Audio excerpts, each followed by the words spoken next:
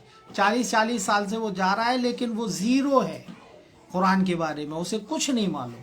اور وہاں پہ اس سے بڑی بات یہ کہ وہ اللہ کی بات تو کم ہوتی ہے، وہاں فرقوں کی باتیں ہوتی ہیں. اس وجہ سے وہ فرقوں کی مسجدیں ہو گئیں، کوئی اہل حدیث کی ہے، کوئی بریلوی کی ہے، کوئی اور اپنی ان کے مولویوں کی کتابیں ہیں. اسی لیے وہاں سے وہ دین، قرآن کا دین جو رسول اللہ لائے تھے، وہ دین نہ پھیلنے کی وجہ سے کچھ اور پھیل گیا.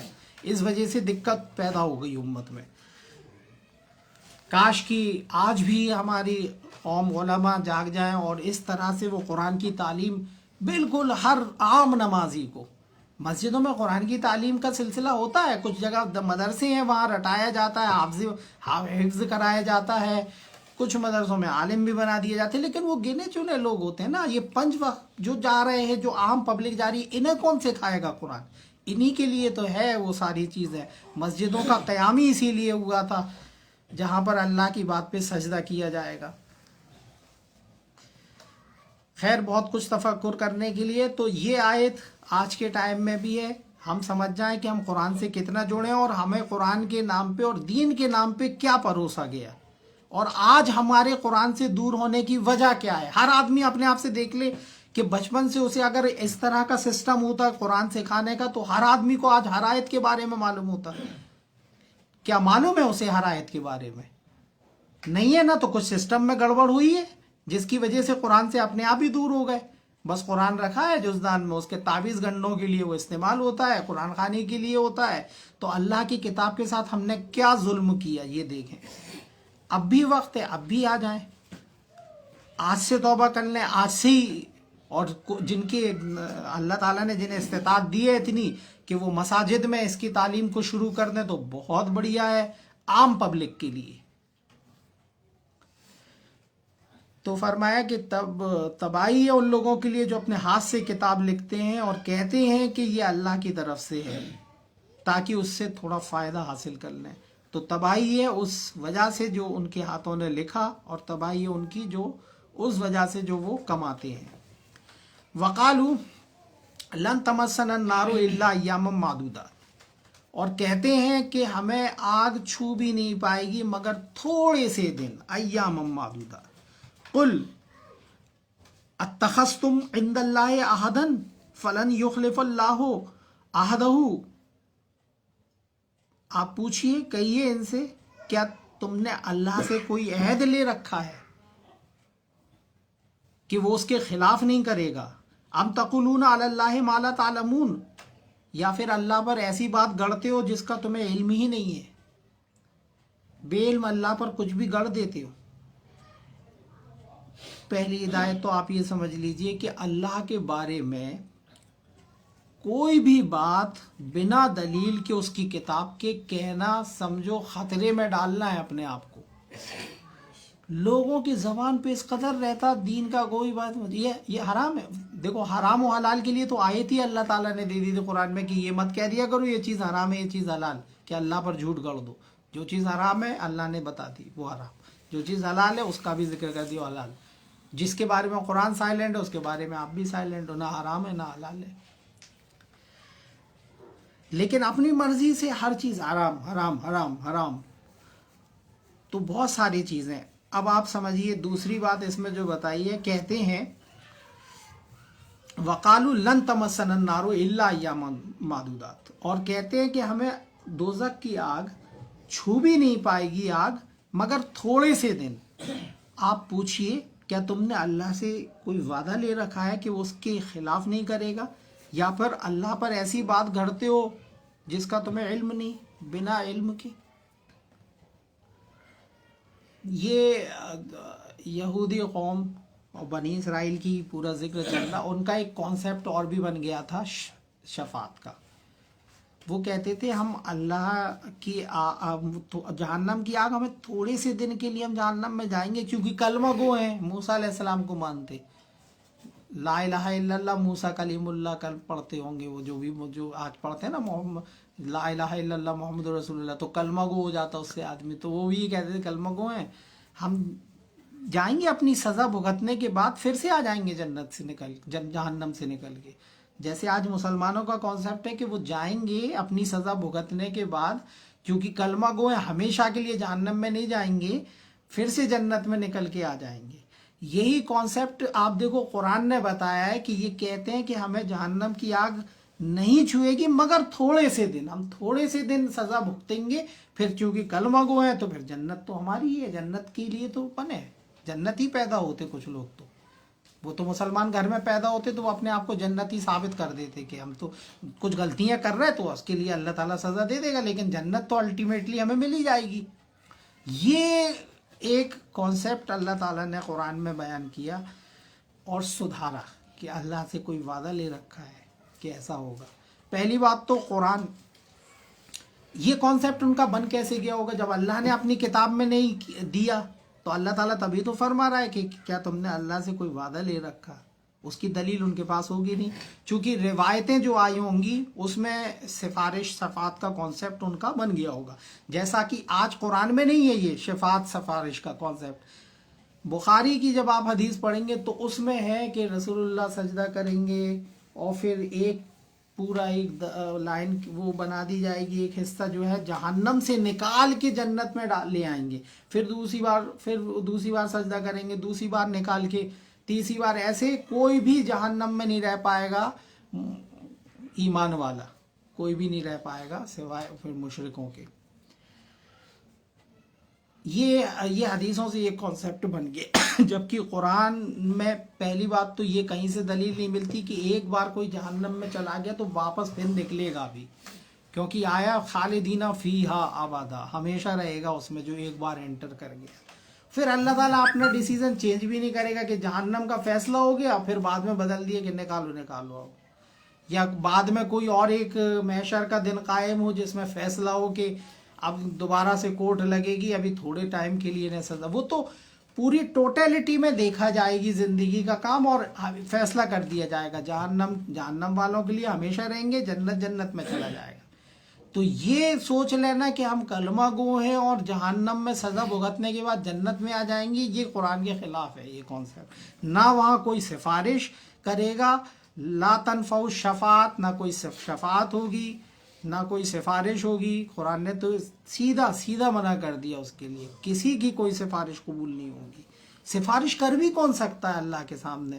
آپ سوچو نا, سفارش تو دنیا میں ہم سوچتے تو وہی عقیدہ ہمیں دماغ میں بٹھا دیا, دنیا میں سفارش سے کام ہو جاتا, یا تو دباؤ بنا لو یا سفارش لگا لو, کیا کہتے ہیں وہ, اس سے کام ہو جاتا کہ ایک تو دباؤ بنا کے ہو جاتا اور ایک ویوہار میں کام کرا لیتا آدمی.